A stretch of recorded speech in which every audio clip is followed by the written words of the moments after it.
Hey there, restaurant pros. It's David Scott Peters, and welcome to the Restaurant Prosperity Formula podcast. For over 2 decades, I've been guiding restaurant owners to success with the proven principles of something I call the Restaurant Prosperity Formula.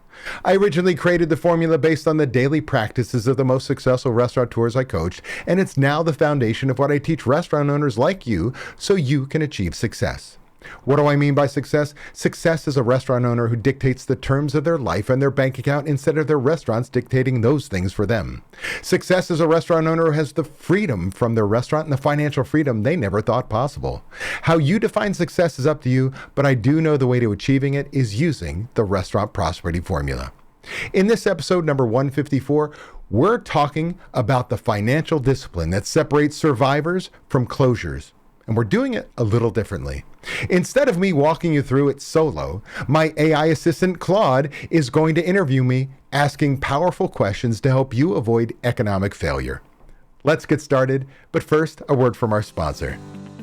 Boost your restaurant's performance with the Service with Style's secret shopping program. Get comprehensive reports with photos, customized visit templates, a vast network of experienced shoppers, and a fantastic scoring system so you know exactly what your guests are experiencing.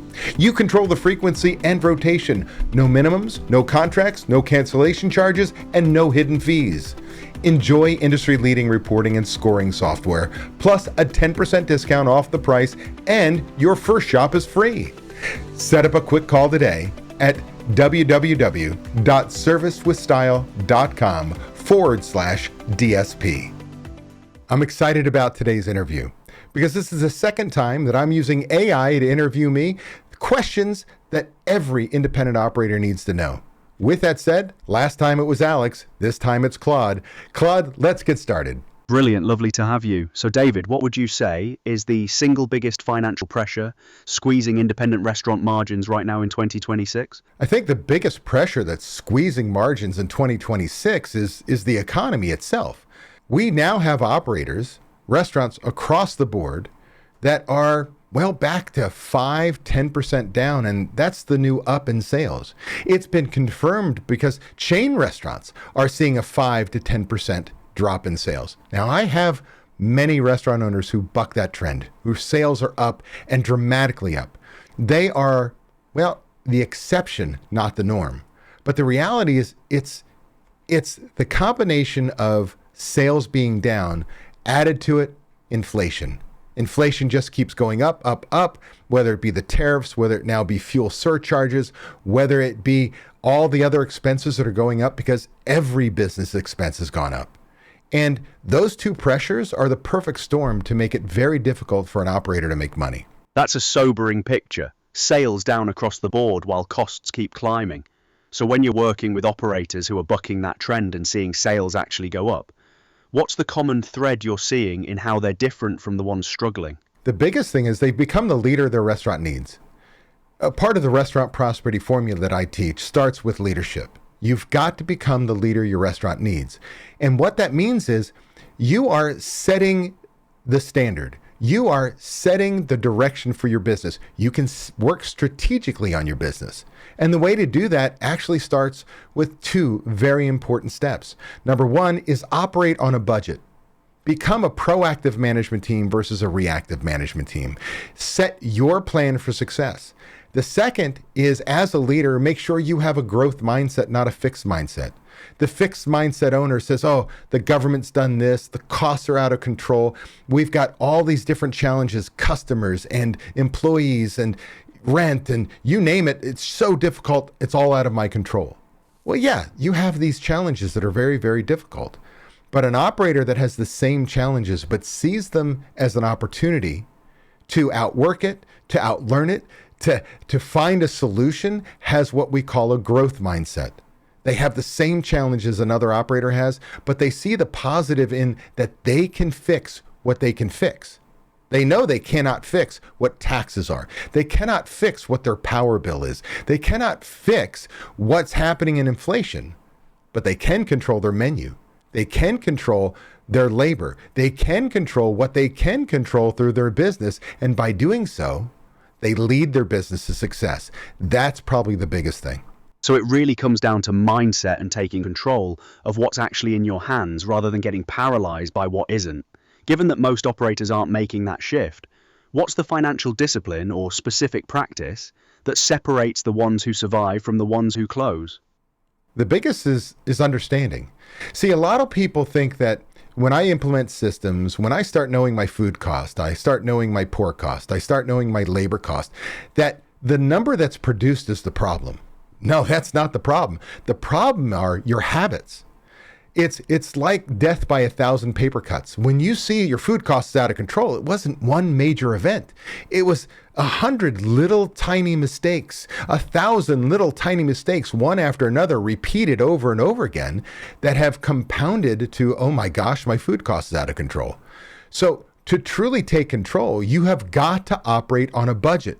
Your budget is the critical piece to show you where your numbers are, to clarify, add clarity to what you need to do in your business for you to make money. And that's where we can start to see the changes we need to make. Right, so the budget is your diagnostic tool that actually shows you where those small leaks are compounding over time.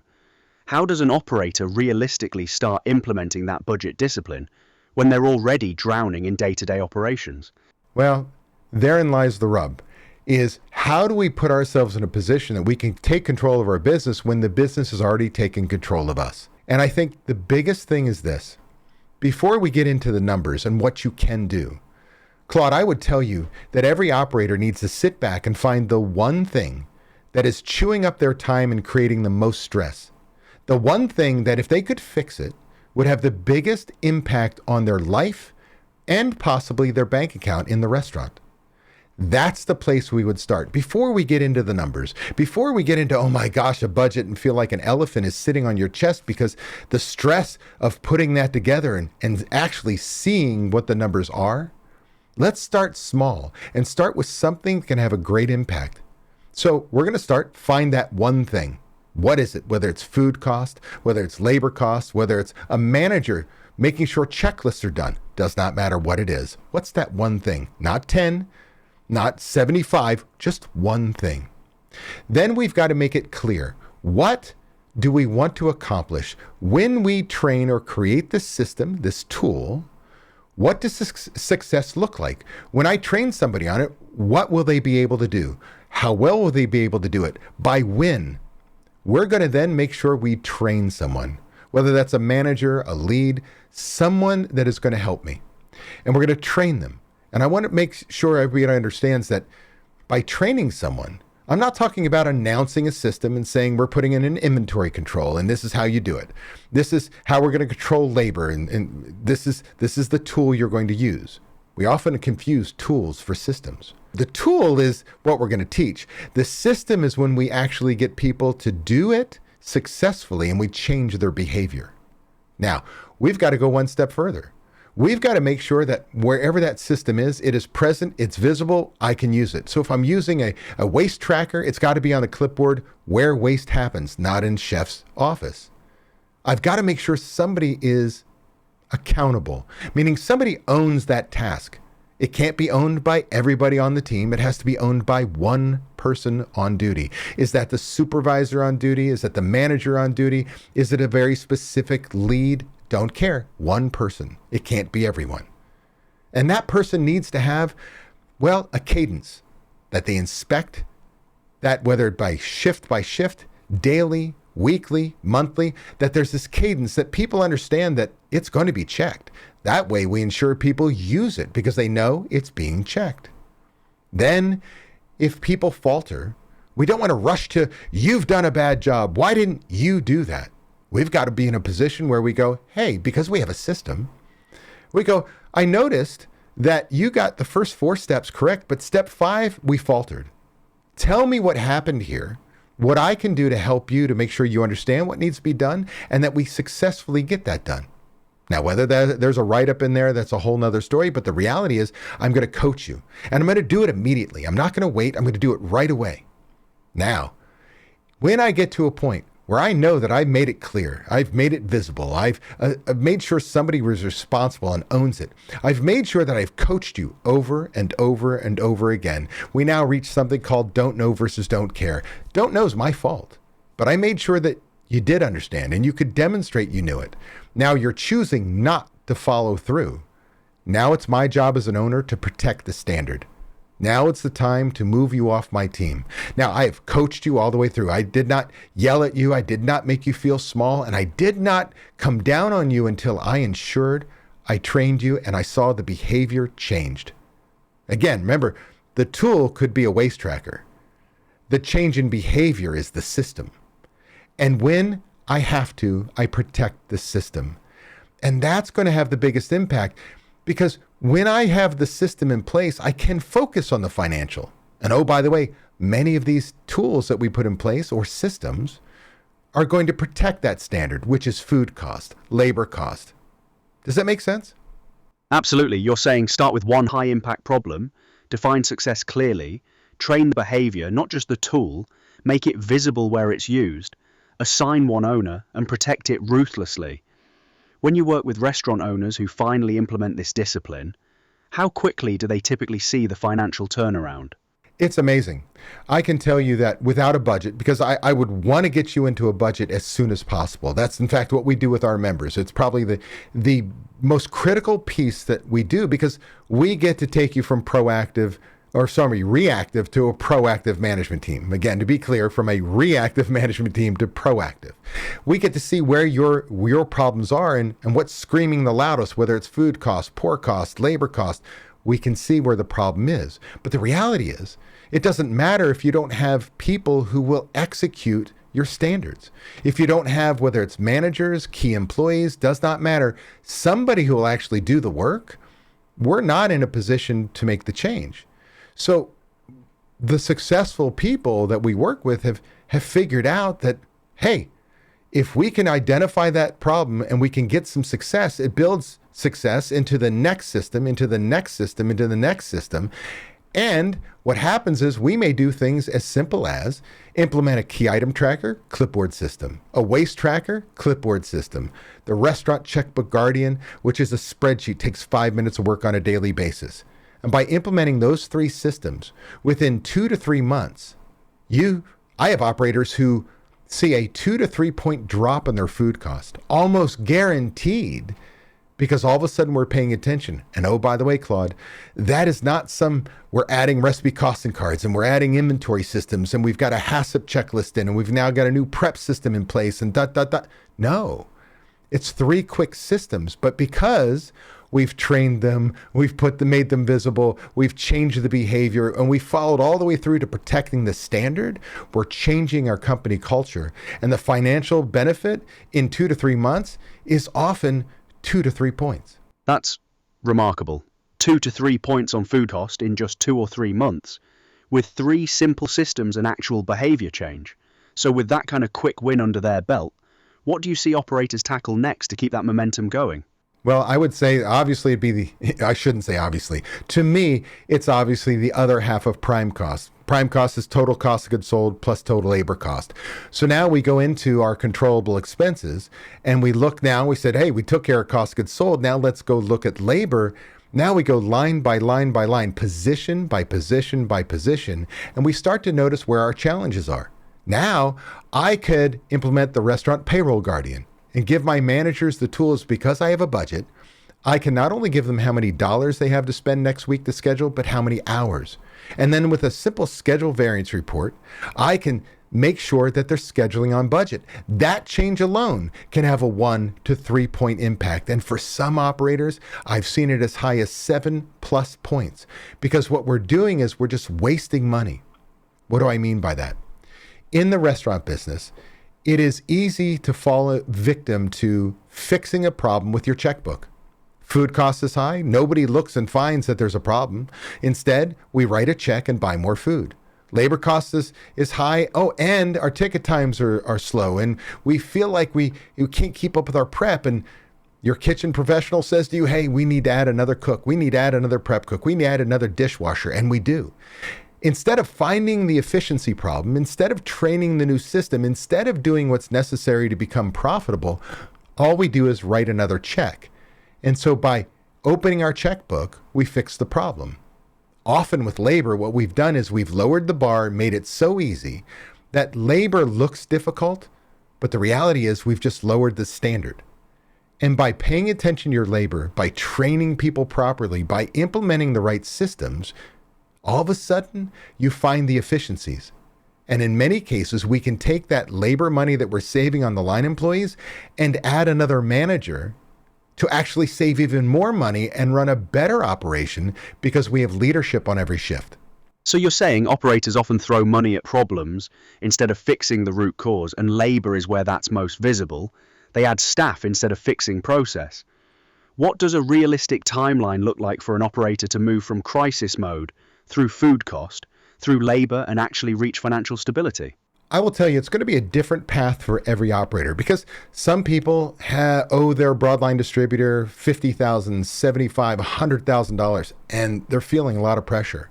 Some people owe their landlord 3 months' rent that they've fallen behind because the economy has really kicked them in the gut. Everybody's got a different situation. Some people just need to find a couple point change and it's going to change their world. So it's going to be different for everyone, but I can tell you to change a culture takes time. Let me chase a squirrel real quickly. At one point in time, early on in my career as a restaurant coach, I have tried to get a TV show, one of those change your life restaurant TV shows. I actually made it to the final interview. And the only reason why I'm not on a show today is the Food Network decided not to go with the new show. I was brought in after 2 people were already picked and they lost one of the talent, and I interviewed to be the second piece of that talent. And I was excited. But I can tell you that while I was excited, I know that it was kind of a BS kind of thing. Why? All the restaurant turnaround shows say they change a restaurant in 3 days. And that's bullshit. It takes 6 months to a year to change your company culture. So I would tell you at bare minimum, to truly see the change in not only your financial situation, but more importantly, your culture, is going to be at minimum a 6-month commitment. I'd love to tell you there's a magic pill. And I'm not telling you they're not going to see savings in 2-3 months. But to truly bake in the systems, to truly change your restaurant's behavior, to change your company culture, that takes time. That is going to be a 6-month to a year process. And oh, by the way, it's never finished. There's no finish line where we go, we're done, it's been a year. You're going to be 2, 3, 4, 5 years always working on improving your business and becoming better. Right, so those quick wins in 2 or 3 months keep people motivated, but the real cultural shift that sticks is 6 months to a year minimum, and honestly, never truly finished. Given that timeline and the pressure operators are under right now, what's the biggest mistake you see people make when they actually do try to implement this discipline? The biggest mistake they make is they want to fix it all overnight. You can't. You cannot. We started this conversation talking about finding the one thing you need to change, the one thing you get off your plate. That's kind of the process. We find the one thing, and when that's in place, we find the next thing. And when that's in place, we find the next thing. And when that's in place, now, some of us can speed that up to 2 or 3 projects or systems at a time because we've got enough help. I may have a really strong kitchen manager or chef. I've got a strong general manager. I've got a strong front of house assistant manager. And everybody's kind of taking on their own lane and we're getting more done. But if you take on more than 2 or 3 major changes in your business, it's very difficult for it to stick because it's too overwhelming. You have so much change going on that nobody can solidify it and make sure it's being done on a routine basis. It doesn't become a part of culture, more importantly, how you operate your business. And I will tell you, the major way you know that it's working versus not. When it's not working, you've got employees, managers, line employees, who are lowering the standard all the time. Because through managers not protecting the standard, they've taught people they can get away with things. Show up late? Oh, we don't care about timekeeping. That's an option. Oh, Don't use the key item tracker. Food cost protection, that's not important. We don't have to worry about the financials. It's a suggestion. We start to teach people by what we don't do, or more importantly, what we allow. And so all of a sudden, my good employees have to decide to lower the standard or quit or leave. So when we start protecting the standard and we start showing people that this is what we're going to do, understand that it's difficult. You're going to lose some who you thought were good people, and you're going to bring in new people who don't tell you that's not how we used to do things. And it's this slow, arduous process of doing one thing at a time, changing the company culture, making sure people do it. And the key to doing that is not overwhelming your team. 1, 2, maybe 3 things at a time, 3 initiatives. Any more than that, it's not going to stick. So the trap is trying to boil the ocean, and the antidote is ruthless focus. 1 to 3 things, max. Protect the standard relentlessly, and accept that some people will leave because the bar just got higher. This is our last one, David. For an operator listening to this who's genuinely at the edge right now, sales down, costs up, staff turnover through the roof, what's the one thing you tell them to do first thing Monday morning? The first thing you do Monday morning is put yourself in a place that you can be alone and focused. Don't look at your phone, put it down. Don't look at your email, shut it down. Grab an old school yellow pad of paper and a pen and start writing down those things that are challenges you today. What are those challenges? Now, I want you to look at them and I want you to mark them down. That are they important or are they urgent? Everything's important. Like, that's the hard part. As a restaurant owner, if you need it done, you want to get it done, it's obviously important. But there's important and there's urgent. And those things that are urgent are going to have the biggest impact on your business over the next 3 to 6 months. So when you look at it, you go, if I don't do this one thing on the list, what fundamentally will happen to my business if I don't do it? Will I lose thousands upon thousands of dollars? Will I turn over guests? Will I turn over employees? Will it be just a huge negative effect on my business? Well, then that becomes urgent. But if I look at it and go, if I don't do this in the next 6 months, I'm kind of be where I am right today, but it's not going to have a major impact, then I can put that aside. Because again, as an operator, as a restaurant owner, everything's important. What we want to do is get that list of what's urgent. Then look at those things and pick the one thing over the next 30 days you are going to make sure it gets done. If you can do that and then train it, make it visible, right? Make sure that the behavior changes, hold people accountable by coaching, and then ultimately protecting the standard. My goodness, I cannot tell you how good you're going to feel and how much easier it is to do the next thing, the next thing, and the next thing. It starts with you having clarity on where you need to start in your business. That's a powerful closing. Clarity first, then ruthless prioritization, then execution with protection.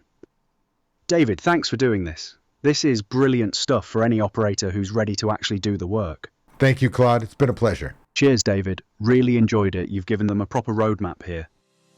There's one number that's quietly killing your restaurant profits, and most owners don't even know what it should be. It's your prime cost, and right now, most restaurants are running at least 15 points higher than they should be, which means you're working harder and making less than you deserve. If you're tired of being stuck in your restaurant, tired of inconsistent or non-existent profits, then it's time to find out what's really going on. I invite you to book a free 30-minute Restaurant Profit Finder call with my team, where you'll uncover exactly what's eating your profits and what it's costing you every single month. Just click the link in the description to get started.